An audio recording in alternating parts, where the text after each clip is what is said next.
Um,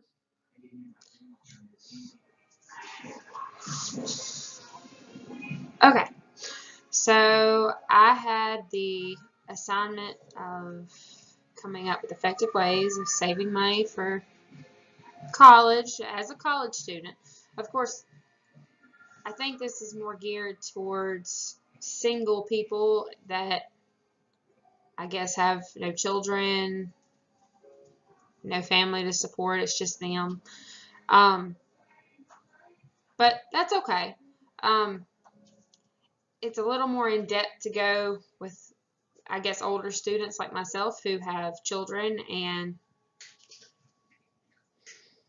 animals and a family to support. Um, but some of these could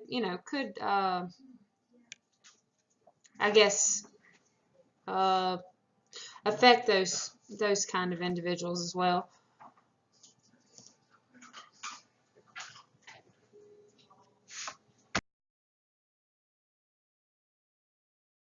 Do I have to sell my body in order to get through college without starving myself? Absolutely not.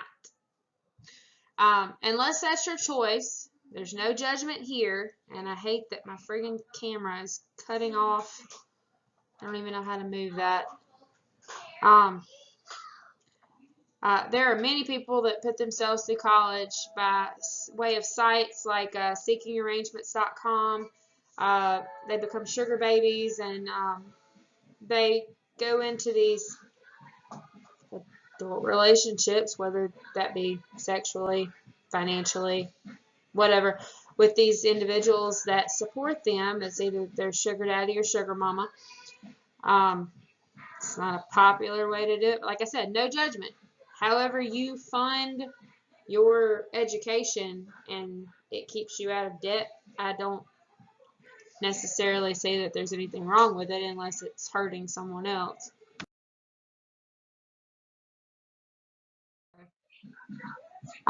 It is extremely important when putting ourselves through school for us to be independent, to be able to support ourselves through means outside of our family. Um, this is essentially what makes you an adult. Uh, we've left the nest, flown the coop, gone out on our own. It's my other half, his brother went to college a few years ago, and I sent him a letter and I tried to explain to him that freedom, that word, um, freedom is not I guess, the incentive that you can do whatever it is you want. It comes with consequences when you get older, and you no longer have someone else to pick up the pieces of the messes you make. Um, there's a lot of responsibilities that come with freedom. This includes being smart with our finances. Uh, I wanted to only focus on two of the different um, definitions. The first one, the power or right to act, speak, or think as one wants without hindrance or restraint, because that's usually what, you know, kids think about when they think about getting out on their own, going to college, do whatever it is they want to. Um, yeah, that can get you in a lot of trouble. Also, the other definition I wanted to focus on was the power of self-determination attributed to the will, the quality of being independent of fate or necessity. Wasn't exactly what I was going for, but that power of self-determination attributed to will. Uh, because, I mean, we make our own decisions once we get out on our own. And we're accountable for our actions. Of course, the little bouncy arrows, and these are the definitions we will focus on.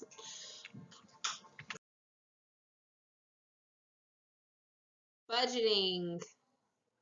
Wonderful, wonderful word. Start off small.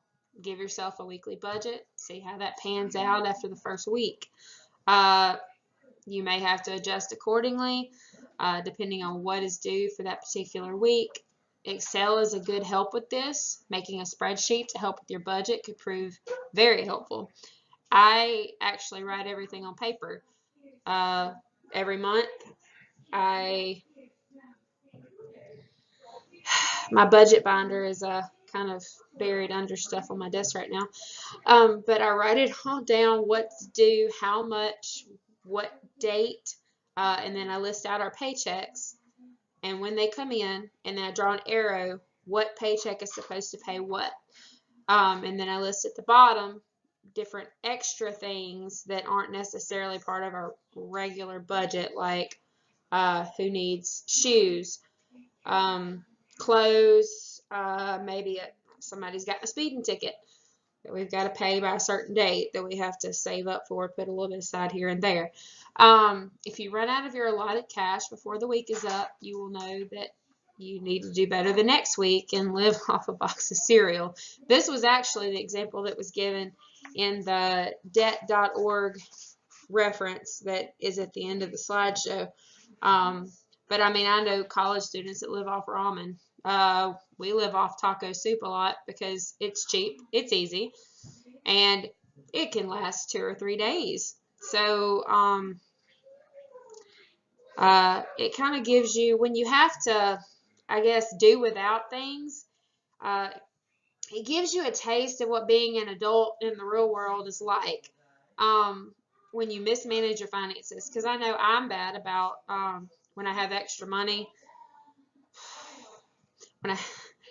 When I have extra money, I'm bad about not putting it away. I'm bad about using it on things we do need, but it may not have been pertinent to get it right then.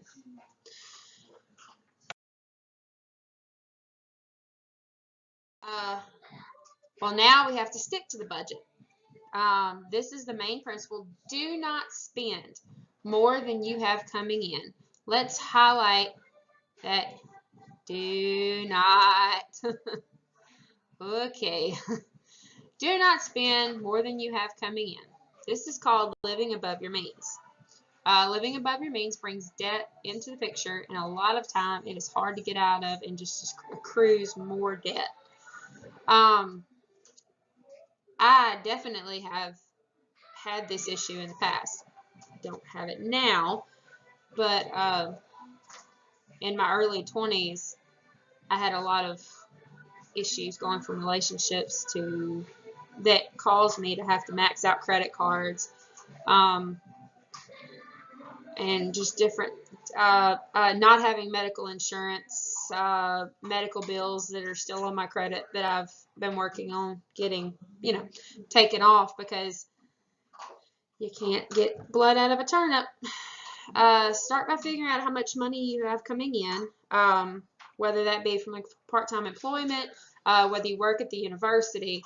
There's a lot of online work right now as far as travel agents. There are some people that do, the 1-900 number sex talk things. I mean, they do that. Webcam videos. Some people have the luck of having a family that has money that can help them, that have that ability. I personally don't have that, luxury, but I do know people that do, and I mean that's wonderful, as long as they don't use it as a crutch. Because when you go out on your own, you're wanting to separate yourself from being or having someone else be responsible for you, and I'd like to say that's a dying thing in this day and time, because now I see more kids or adults, not kids anymore, but adults that cling way too much to what their parents can provide them, instead of going out on their own and, making a way for themselves. don't overload yourself with extras like I said, cable TV or credit cards that are not necessary, because I feel like cable TV is one of those things that you can do without, especially when you have a very tight budget. There's things like Netflix, Sling TV, Hulu. All you really need is unlimited data on your phone, and you can use hotspot, connect to your Hulu account, and yeah, it's a little slow, which we have Verizon, and it's really good. It's really fast. I've never had any issue with it, and we don't have a data cap, so it's wonderful, especially when we've had to go to hospitals and places like that. And I can use the hotspot on my phone to power my power the Wi-Fi on my laptop, or my phone, so that I can or not my phone, but on my laptop, so that I can access my Hulu, or even pay bills and do stuff like that I can't do on my phone. Let's see, next slide. Emergency funds. This is a huge one. Okay. I wish I had my glass jar over here, but I don't. I have a jar.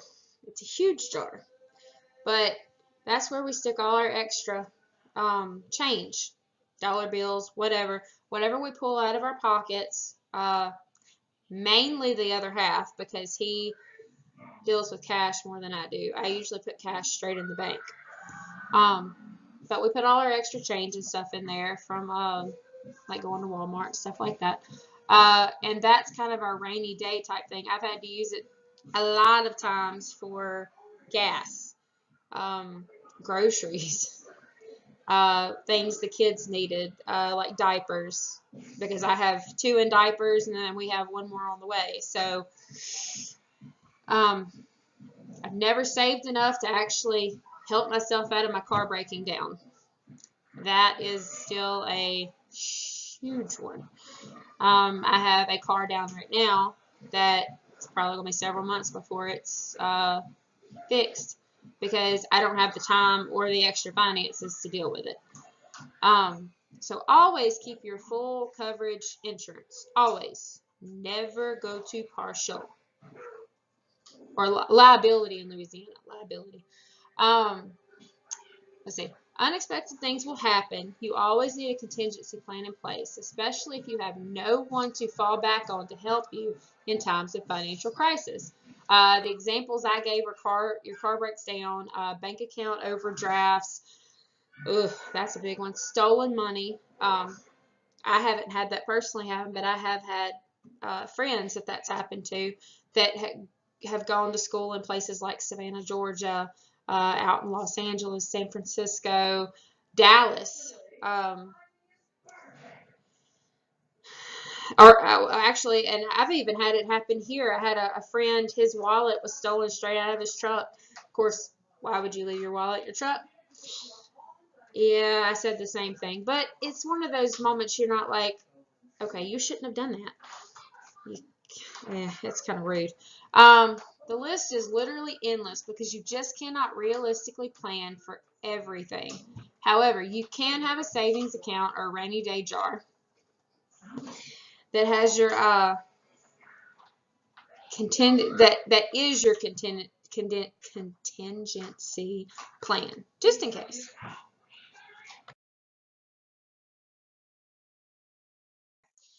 Easy ways to cut costs in college, and I referenced, I guess, in-text citation reference to www.debt.org. The full reference is at the end of the slideshow. All right. Now, I am going to say before I get into these that I did mesh a few of these because it was originally 9 of them, but some of them were. It was better to group some of them together, because it really, there was no reason to separate some of them. They were just too close in subject. Okay, choice of school. Tuition and fees are a bulk of your budget. The cost to attend a certain college should factor into your choice of school. Now, I do know people that get scholarships that make good enough grades that they have the they can choose any college in the world they want to go to. There's no limit. But I was never that smart in school. I had a 3.4 when I graduated, but I worked really hard my senior year to get that because that was not my GPA the first 2 years in high school because I suck at math horribly. Average cost of an in-state public university was about $9,400 for the 2015-2016 semesters. Comparing that to out-of-state and private universities that range from $23,000 to $33,000 that same year, that is a huge difference in price. But $23,000 is a lot of money, even for just out-of-state. I couldn't even imagine a private.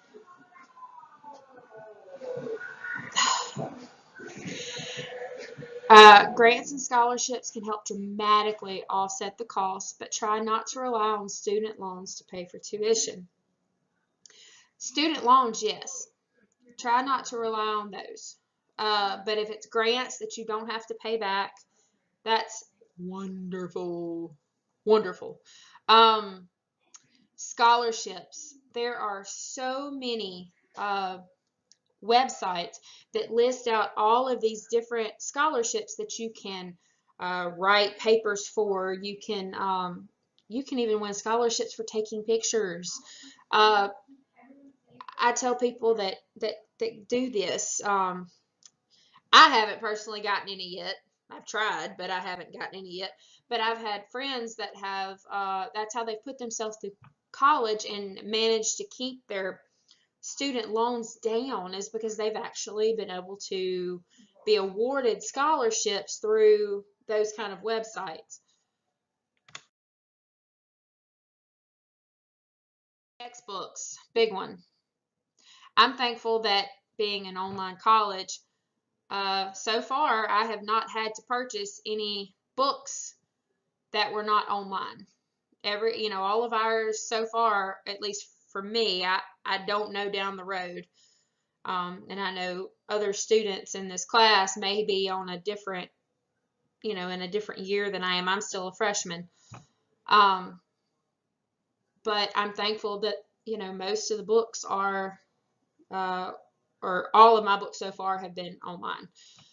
Renting or buying used textbooks is a good way to cut these costs. The downside to this is there are some classes that require a new book. I don't know any specifics, but I've had friends, as it says, I have friends in college who've had this issue. My mother being one of them, that she went to nursing school, and some of her books she could buy from other people or rent from the college bookstore. But then there were some, I guess, that were out of, I guess maybe every year, every 2 years, they're out of date. So you have to buy the whole new book, the next edition. That kind of sucks because they usually are like majorly expensive. I can't imagine spending $500 and $600 on a book, and I hope I never have to. Places online that can be of help for renting or buying cheaper than the university bookstore. Chegg.com. And these are just ones that were listed on or this one was listed on the reference on the source from debt.org. Now Amazon, I did myself because the other half, his brother, that's how they do his books. And they've gotten most of his books off of Amazon through their rental program, and it's still expensive, but it's not as expensive. I think his mother told me that they spent about the same amount that they would have spent on one book, which was about $500-600, they got all but one.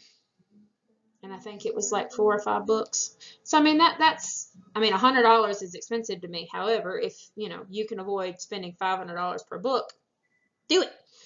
Also, I have seen people that have listed their used books on Craigslist or the Facebook Marketplace. Everything's on Facebook Marketplace these days, it seems like. But I'm sure there's other social media avenues that, have these. And I'm sure that there are coupons out there, Honey, the little app thing that everybody's obsessed with right now that finds you coupons. That's probably a good one to look at, to have on your computer when you're looking for books too.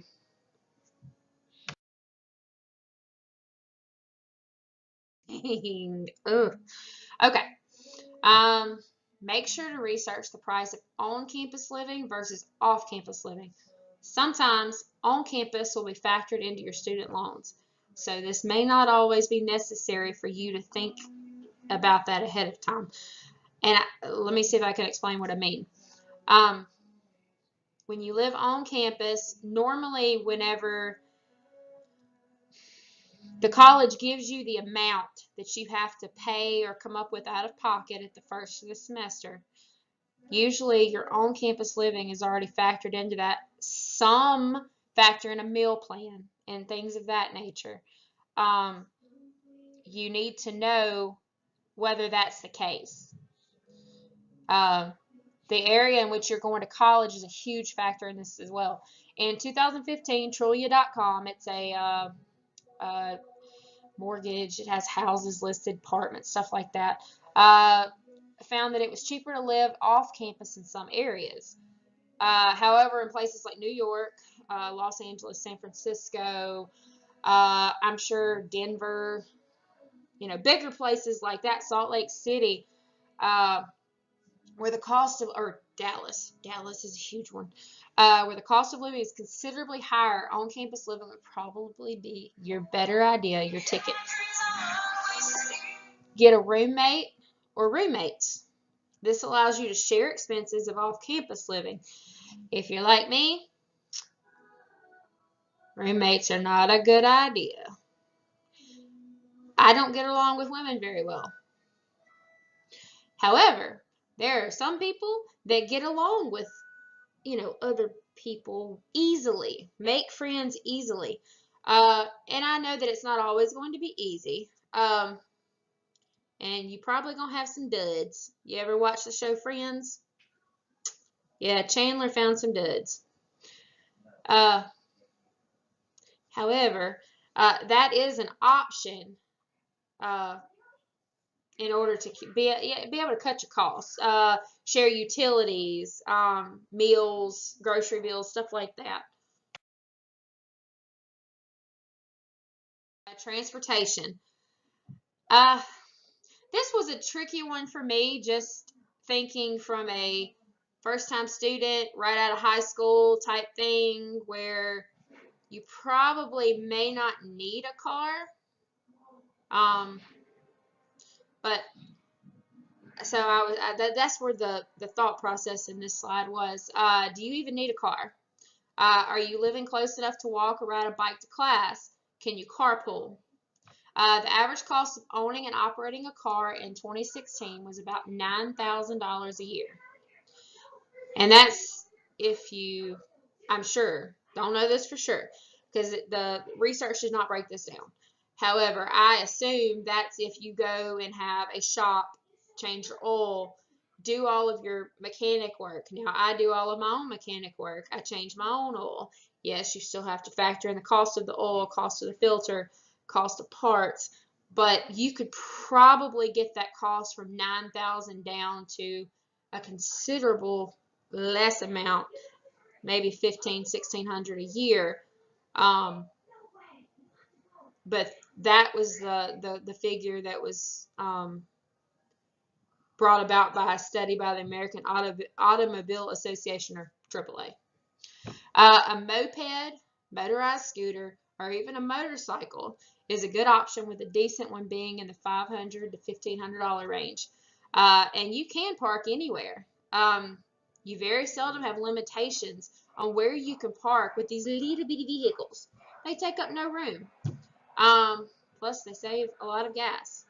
Also, it comes to mind the little smart cars. You know, the little beep beeps, smart cars. Several years ago, when I was working at Lulu's in Gulf Shores, there was a convention that come through of these smart cars. There's actually a car club for these smart cars. And they stuck 4 of those things in a standard parking space. 4. You see 4? Okay. 4 of those fit into a standard parking space with room to get out of the cars. Not dinging anybody else's car up. It just blew my mind. I feel like I'm going to get squished in them things. Food sustenance. Consider making a weekly menu plan. I should do this, and I'm not a right out of high school college student, because I probably waste way more money than I need to on buying things I don't need to food-wise that really sit in my pantry and don't get used for a while. Cook a large amount and portion it out. Like I said earlier, I do taco soup a lot, and it lasts us 2 to 3 days, depending. I mean, I do have daycare kids that are here late 2 nights a week, so sometimes it may not last that long. But soups and things like that, you can easily portion out. Or you can buy a big pack of chicken at Walmart. I buy the Great Value brand because I don't buy Tyson or anything like that.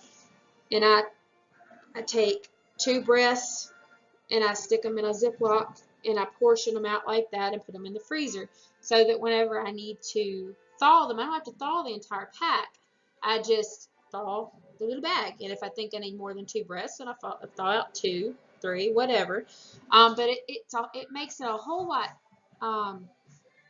easier to save money that way. I can spend $10 on a pack of, there's probably 9 or 10 in a pack. Spend $10 on that, and maybe less. Sometimes it's a lot less than that. Sometimes it's 7. It just depends on what the price of chicken is. And I mean, if I get 5 or 6 meals out of that 1 pack of chicken, whew. Let's see. Use services like Walmart grocery pickup in order to avoid items you don't need. Because, walking through grocery stores, especially if you're hungry, bad idea. You spend way more than you need to. I do not utilize the Walmart grocery pickup because they never have a time that is convenient for me to pick up. I don't have a regular schedule, but I have a daycare mama that's what she does, and it works well for her.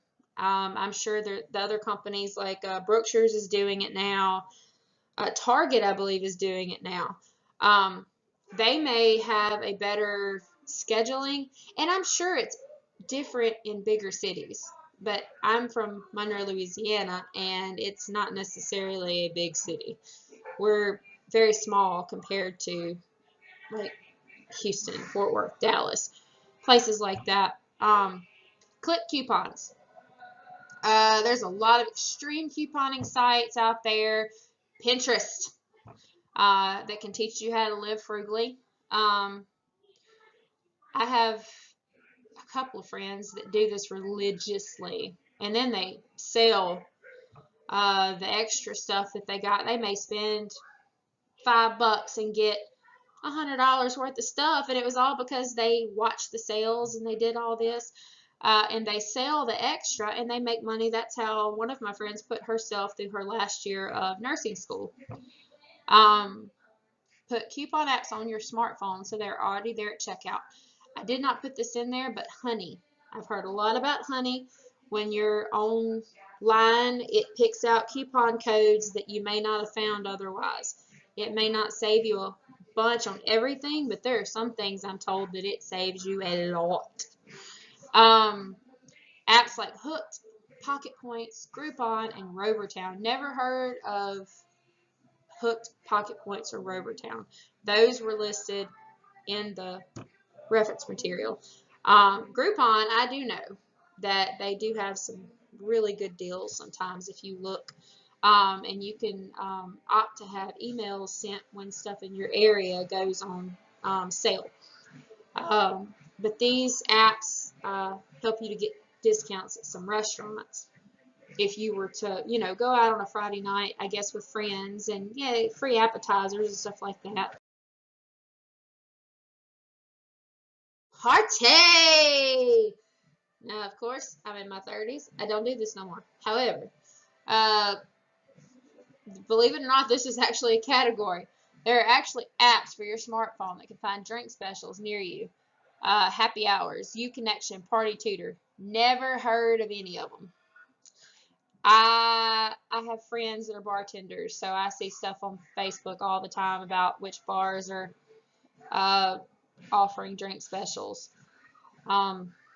Never spend money allotted for other things on going out. You can set aside a few dollars here and there for a night out. Leave your credit cards at home.